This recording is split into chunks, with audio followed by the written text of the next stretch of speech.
Aujourd'hui, je vous présente l'histoire folle de Chris Gardner, cet homme passant de sans-abri à multimillionnaire. Bonjour mesdames et messieurs, on se retrouve pour une nouvelle vidéo histoire. La première sur la famille Murdoch vous a énormément plu, donc on remet ça. Installez-vous, mettez-vous bien, prenez un petit truc à manger, un petit truc à boire, on peut y aller.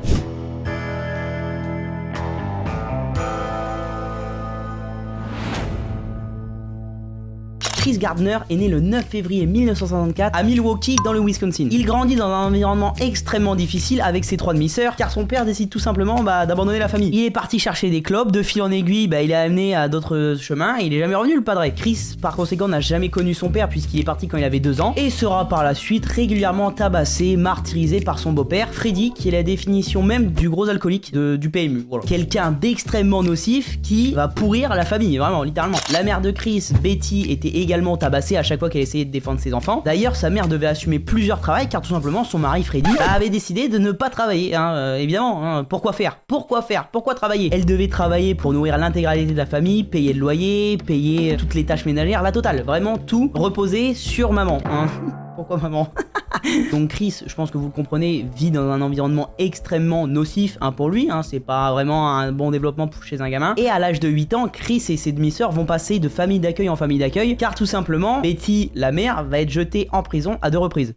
Betty, hop là, au cachot. La première arrestation parce qu'elle avait reçu des indemnités alors qu'elle continuait de travailler, et la seconde fois pour avoir tenté d'incendier la baraque de Freddy, pour tout simplement mettre fin à ses jours, le tuer. Voilà. Certains passent par le divorce, d'autres par les cocktails Molotov. J'ai envie de vous dire, c'est une façon comme une autre. Apparemment, un soir où Freddy aurait été pire que d'habitude. Déjà qu'il avait un comportement pas foufou, non, on va pas le cacher. Cependant, on peut quand même essayer de trouver, entre guillemets, un petit peu de positivité là-dedans. C'est qu'à partir de ces expériences, Chris, dans sa tête, a décidé que l'alcoolisme, l'abus d'enfants, la crainte de manière générale, la pauvreté, etc., étaient des notions qu'il ne voulait pas faire vivre à ses enfants plus tard. Et d'ailleurs, même si Chris a eu une enfance extrêmement difficile, il s'est toujours gardé en tête la vision qu'il avait de sa mère qui était pour lui sa meilleure source d'inspiration. Car elle a toujours essayé de l'aider, quitte à se faire tabasser en retour, lui a inculpé Dieu et la foi dans sa vie, tout ce qu'un gamin peut espérer que sa mère fasse. Je sais pas si c'est français ça, mais c'est pas grave. Chris explique: j'ai choisi d'embrasser la légèreté que j'ai vue dans ma mère en tant que jeune homme. Comme beaucoup d'autres jeunes gens, j'aurais pu embrasser l'obscurité que je voyais tout autour de moi. Mais j'ai fait un choix conscient. J'ai pris la décision d'embrasser la lumière. J'aurais pu devenir comme mon beau-père. J'aurais pu devenir cet homme alcoolique. Mais j'ai fait ce choix d'embrasser la lumière que j'ai vue à travers ma mère. Il va de famille d'accueil en famille d'accueil. Une fois que sa mère sort de prison, il retourne avec sa mère. Il s'éloigne du beau-père. La vie devient évidemment plus bonne lorsqu'on éjecte les gens toxiques de nos vies. Voilà. Il fait un parcours scolaire classique et une fois son diplôme, à la sortie du lycée, il va décider de s'enrôler dans la marine pendant 4 ans dans un camp en Caroline du Nord. C'est important de parler de celui car c'est là-bas qu'il va justement rencontrer un chirurgien cardiaque du nom de Robert Ellis, ce bon vieux Robert. Venant de la campagne, pour moi les Robert je les croise que dans les PMU, mais pour d'autres c'est dans des centres hospitaliers et militaires, voilà. Il y en a à qui on boit des pintes, d'autres à qui on sauve des vies. Robert va suggérer à Chris de rejoindre l'équipe de recherche de l'hôpital des anciens militaires, un hôpital centré sur les blessures des anciens combattants de guerre, et vraiment pendant ces 4 années, Chris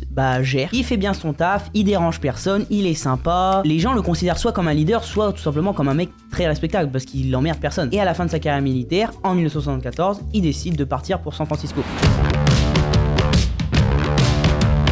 Au cours des 2 années suivantes, jusqu'en 1976, Chris va prendre en charge un laboratoire clinique et parallèlement, il va commencer à écrire des petits articles médicaux avec Robert. Ils arrivent à tenir ça pendant 2 ans, mais malheureusement, ce travail ne paye pas assez. Et donc en parallèle de ça, il a commencé à devenir vendeur en matériel médical. Et encore en parallèle, durant cette période, Chris va trouver l'amour. Il se balade dans la rue et là au loin, il voit une nana et il se dit: la nana, tu l'as vu la nana? Tu l'as vu la nana? Sherry Dyson, la créatrice de la marque Dyson. C'est faux. Non, c'est faux. Ils vont se fréquenter pendant 1 an, ils vont sortir ensemble et ils finiront même par se marier ensemble le 18 juin 1977. Mais vous connaissez une fameuse malédiction, la malédiction du mariage. Chris va la tromper avec sa maîtresse, Jackie Medina, une étudiante en dentaire qu'il a rencontrée à l'hôpital. Tout ça se passe pendant plusieurs mois dans l'ombre de son mariage, jusqu'à ce que Chris fasse quelque chose qui n'était pas prévu dans le programme. Il va mettre Jackie enceinte.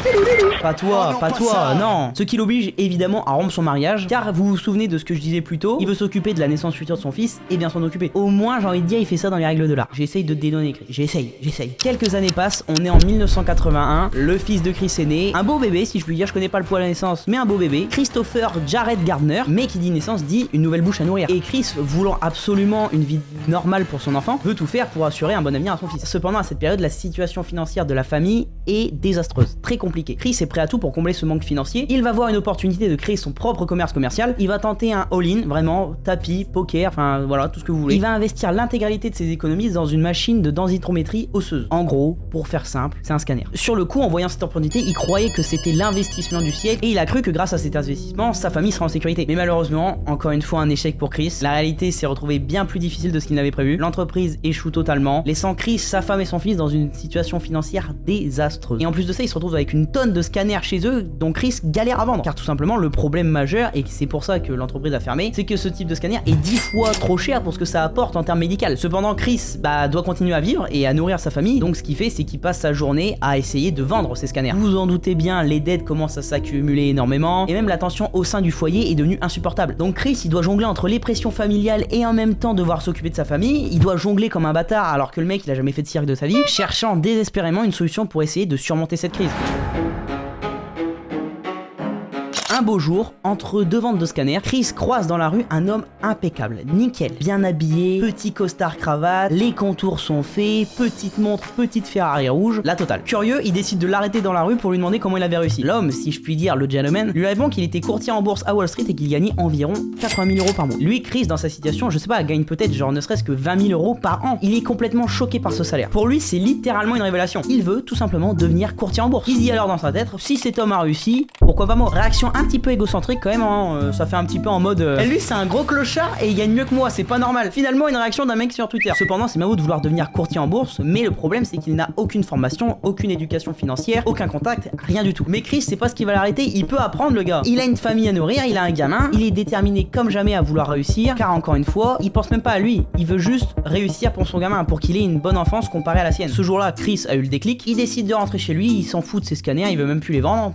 Voilà. Mais une fois rentré à la maison, sa femme lui lâche un énorme faut qu'on parle et décide tout simplement de le quitter car la situation financière de la famille est désastreuse. Et en plus de ça, elle décide de partir avec leur fils, Christopher, et de ne pas revenir. Chris, vous vous en doutez, est complètement détruit finalement puisque il a eu l'ascenseur émotionnel de sa vie le mec et se dit si j'ai pas mon fils, si je n'ai personne, à quoi bon essayer de tenir en fait. Sauf que rebondissement dans l'histoire, Jackie, l'ex-femme de Chris, revient seulement quelques jours après l'avoir quitté pour lui rendre Christopher car tout simplement elle n'arrive pas à s'en occuper. Donc bon, en vrai de vrai, je préfère même pas imaginer ce qu'a dû ressentir le gamin parce que ça a dû être un bordel psychologique pendant ces quelques jours, ça a dû être n'importe quoi. Mais maintenant qu'il a son fils, il a pas attendu très longtemps, il réactive sa petite détermination, sa petite flamme et repart pour essayer de s'en sortir. Il réussit à obtenir un entretien pour un stage dans la boîte Dean Reuters Reynolds, une maison de courtier en valeur immobilière. Lors de l'entretien, il se présente avec un simple t-shirt blanc, un jean, une paire de tennis complètement recouvert de traces de peinture. Et on rappelle quand même que le monde financier, c'est généralement des mecs en costard cravate, petite montre, enfin bien habillés quoi, qui sont dans le luxe. Pour le coup, il essaie même pas de mentir, il est full honnête. Il dit au responsable qu'il est fauché, que sa femme l'a quitté, bref, que c'est la merde dans sa vie entre guillemets un petit peu et que ce stage est sa dernière chance. Par un miracle, un des dirigeants venait de vivre un divorce extrêmement difficile et a tout simplement eu de l'empathie pour Chris. Chris réussit à obtenir ce stage, mais ce n'est que le début des emmerdes. Car pour vous expliquer, c'est un stage extrêmement particulier. C'est un stage non rémunéré dans lequel Chris va devoir faire ses preuves à travers un programme de cours et d'entrevues pendant 10 mois. Et à la fin de ces 10 mois, il y a un examen final à passer et un bilan complet est réalisé pour déterminer qui a été le meilleur durant ce programme. Et le gagnant de ce stage obtient un job de courtier à plein temps. Donc à partir de là, pour Chris, l'objectif est clair. Tout donner dans ce stage, qui est en réalité un concours, on va pas se le cacher, être le meilleur parmi les dizaines d'autres candidats pour avoir une vie prospère, lui et son fils. Chris, encore une fois, il est redéterminé comme jamais, il a réussi le stage, il est en mode ok pendant 10 mois, on va se donner à fond, il est opérationnel, il rentre chez lui, il s'occupe de son fils, tac tac tac, et là, nouvelle emmerde débloquée. Le propriétaire de l'appart décide d'expulser Chris et son fils car tout simplement Chris n'a pas payé les loyers. Et oui, et on n'est pas dans un monde de bisounours, tu payes pas les loyers, tu te fais dégager. Et là on va arriver dans la période la plus triste et la plus tragique et la plus difficile pour Chris. Lui et son fils se retrouvent à la rue et sans abri. C'est le SDF le plus classe de France mon gars. L'objectif là pour le coup il devient extrêmement dur à atteindre, on va pas se le cacher. Mais encore une fois, même avec une nouvelle épreuve dans la vie, Chris, en réalité, il a un mental en béton armé. Vous vous doutez bien, la vie de son abri est un défi constant, si je puis dire, c'est toujours la merde. Mais si j'ai envie de dire ça de façon poétique, l'amour et l'espoir pour son fils étaient des moteurs majeurs pour Chris finalement, si je puis dire. Je dis ça de manière amusante, mais c'est remarquable en vrai. Ils vont devoir trouver des abris temporaires, devoir se nourrir comme ils pouvaient, réussir à trouver des vêtements propres pour qu'il puisse continuer son stage et des endroits sûrs pour lui et son fils. Parfois, il va réussir à faire garder son fils par des amis proches pendant quelques jours. Parfois, ils vont devoir dormir dans des gares, des parcs, d'autres fois dans son bureau. Et vous vous en doutez bien, vous avez une vision globale des États-Unis. Il y a soit des mecs qui sont fous, soit d'autres personnes qui sont aussi désespérées et qui sont prêts à tout pour survivre. Donc, par exemple, dans des grandes villes, c'est tout à fait commun de se faire voler, de se faire racketter, de se faire menacer. Bref. Donc, si je puis dire, la rue, c'est chaud, mec. Et c'est surtout pas un environnement où devrait grandir un gosse. Ça va forcer Chris à devoir se développer des compétences précieuses en matière de gestion financière. Et je sais pas si on peut dire que c'est un talent, mais il était ultra ingénieux pour réussir à trouver des solutions. Heureusement, ils vont quand même réussir à trouver de la nourriture facilement, c'est-à-dire qu'ils vont aller à la soupe populaire et parfois tout simplement réussir à s'en payer. Car Chris, justement, le seul moyen qu'il avait pour gagner de l'argent, comme son stage était non rémunéré, et bah c'était de devenir donneur de sang. Il donnait son sang contre de l'argent et en parallèle, du coup, il pouvait se nourrir. Grâce à cet argent, ça lui a aussi permis de pouvoir tout simplement mettre son fils dans des crèches pour pouvoir ensuite aller à son stage. Car oui, c'est ça qui est fou, c'est qu'en parallèle d'être SDF, il va tous les jours au travail pour son stage. Il taffe comme un malade mental pour le réussir. Et les autres candidats qui côtoyaient tous les jours ne le savaient absolument pas qu'il était SDF. Il va tout optimiser pour être le plus efficace possible. Il boit très rarement au travail, il garde toujours le téléphone en main pour économiser du temps. En gros, pour vous expliquer, il fait pas ça. Je prends, tac, j'appelle, hop là, tac, et ainsi de suite. Non, c'est tac, tac, tac, et hop, hop, hop. Voilà. Ça paraît tout con, hein, mais c'est des secondes économisées. Il prenait aucune pause, même pas pour aller pisser. Ah, rien du tout. Il fera environ 200 appels par jour dans le but d'obtenir des clients. Cette situation va se passer pendant 10 mois. Pendant 10 longs mois, il va réussir à trouver des alternatives pour dormir avec son fils, de réussir à se démerder pour obtenir d'autres clients. Il le dira lui-même, ça a été les 10 pires mois de sa vie. Et je pense que vous pouvez totalement comprendre. Donc nous, des fois, on a la flemme, je sais pas, pour aller faire le lave-vaisselle. Lui, tu lui parles pas de flemme. Vraiment, hein, que dalle. Pendant ces 10 mois, évidemment, il y a eu des hauts et des bas. C'est-à-dire que des fois, il avait assez d'argent pour dormir quelques jours à l'hôtel avec son fils, et d'autres fois, bah, il devait dormir dans des gares, par exemple. Et arrive la fin des 10 mois, qui se symbolise par l'examen final. Vous vous en doutez bien, le jour de l'examen, Chris est stressé comme un malade, hein. L'examen final n'assure pas la récompense en soi, car c'est au vu d'un bilan complet des 10 mois, mais si tu le réussis, t'augmentes tes chances. Donc c'est extrêmement important. Chris, le jour de l'examen, terrorisé, évidemment. Même s'il le réussit, il a quand même des chances de ne pas l'avoir. Mais ce qui est sûr, c'est que s'il le rate, il l'a pas. Il l'a pas le job. Il se donne à fond, il passe l'examen, et quelques jours plus tard, il a le verdict. Il arrive à obtenir l'un des meilleurs résultats de l'examen et par conséquent, il va se voir offrir un job en tant que courtier à temps plein chez Dean Ritter.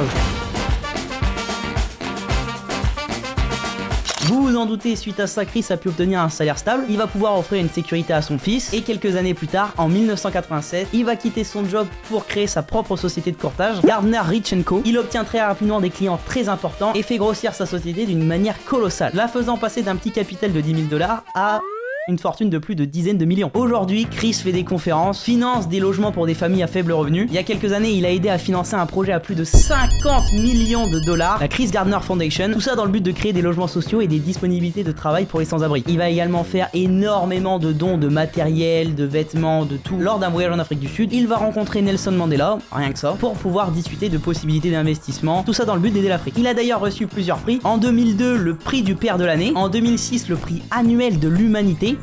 C'est classe. En parallèle, toujours en 2006, il va sortir son premier livre autobiographique. Et encore en 2006, la même année, un film avec Will Smith va être fait pour retracer son histoire. Le film s'appelle À la recherche du bonheur. Je l'ai regardé, il est incroyable. J'ai chialé à la fin. Voilà, j'ai chialé à la fin. Il faut être honnête. Allez le voir. Il faut.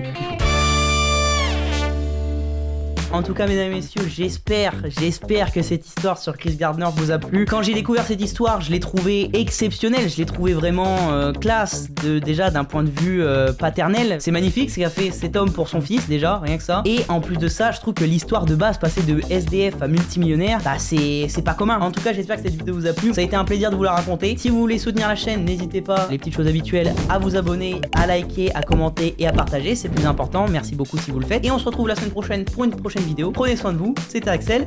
Salut.